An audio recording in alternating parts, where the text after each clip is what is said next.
The bamboo boat had survived the river. The mysterious map had led Minimax into the Valley of Fallen Trees, and beneath the largest fallen trunk, he found a hidden railway. Narrow wooden tracks disappeared into a dark tunnel. Beside them sat an abandoned cart with a broken wheel. Inside the cart was a metal key. The same symbol from the map was carved into it. A wheel inside a square. Minimax could walk into the tunnel alone, but the darkness stretched far beyond his lantern. The Valley of Fallen Trees felt silent. Huge trunks lay across the ground. Roots rose from the soil like twisted walls. But beneath the largest fallen tree, someone had built something long ago. A tunnel, a railway, and an old cart waiting at the entrance. Minimax inspected the cart. Its frame was made from dark wood. 2 wheels were still attached. One wheel was cracked. Another wheel was missing completely. The cart leaned to one side. A rope handle hung loose near the front. Minimax brushed away the dirt. The same wheel symbol appeared on the side of the cart. This was not an ordinary cart. It had been built for the hidden railway. Minimax opened his toolkit and checked every part. The rear axle was bent. One floor plank was loose. The rope brake was weak.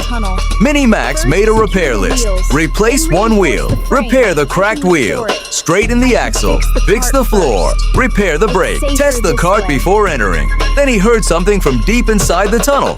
A soft metallic click. Then silence. But he would not enter until the cart was safe. First, he needed a new wheel. He searched around the valley and found a round slice of wood near an old stump. It was almost the right size. Minimax carved the edges with his small knife. Then he made a straight hole through the center. He rolled the wheel across a flat plank. It moved smoothly. He wrapped vine rope around the edge and covered it with a thin metal strip from the damaged frame. One problem was solved. Next came the cracked wheel. Minimax removed it carefully. He cleaned the split and pushed a small wooden wedge inside. Then he wrapped the wheel with vine rope and added a thin metal band around the outside. He rolled it once, then again. No wobble, no cracking sound. Minimax turned the cart onto its side. He tied one rope around the bent axle and another around a thick tree root. Then he placed a strong bamboo stick between the ropes. The bamboo became a lever. Minimax pushed slowly. The axle moved a little. He changed the angle and pushed again. This time, the axle moved into place. He attached the wheels and pushed the cart forward. It rolled much better. Now he repaired the loose floor plank. He cleaned the damp wood beneath it, added a fresh support, and tied the plank firmly to the frame. Then he fixed the brake. The old brake used a rope and wooden block to press against the wheel. Minimax replaced the weak rope with strong jungle vine. He pulled it. The brake block pressed against the rear wheel. The cart stopped. He released it. The wheel rolled again. But the cart still had one secret. Minimax took out the metal key.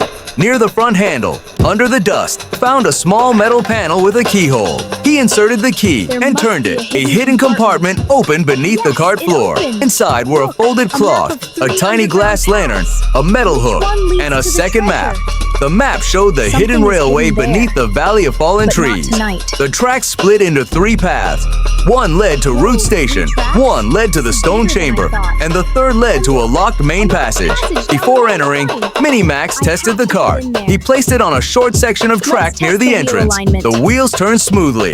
The repaired wheel stayed firm. The new wheel rolled evenly. Minimax pulled the brake. The cart slowed, then stopped. Still, the tunnel would be darker and steeper. So Minimax tied a safety rope to the back of the cart and attached the tiny glass lantern to the front hook. The warm light touched the wooden tracks. Minimax packed his tools inside and climbed in. The cart rolled slowly into the tunnel. Roots formed the walls. Small stones lined the floor. Water dripped from above. Then the track began to slope downward. The cart gained speed.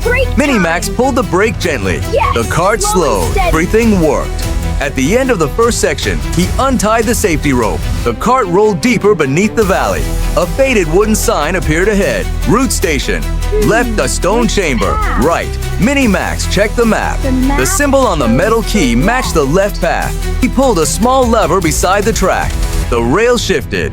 The car turned left. The tunnel became narrower. The ceiling dropped lower. Roots pressed closer together.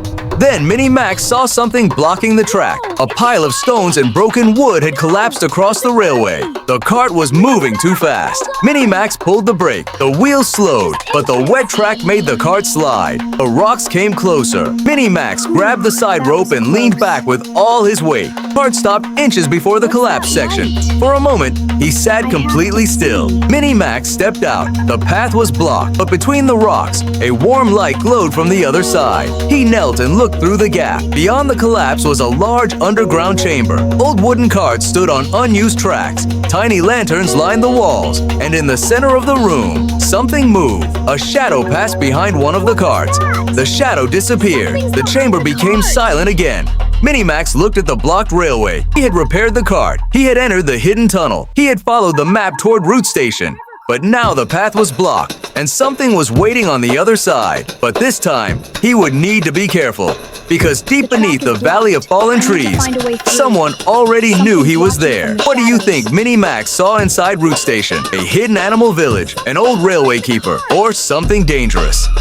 Write your idea in the comments, and subscribe to join Mini-Max in the next adventure.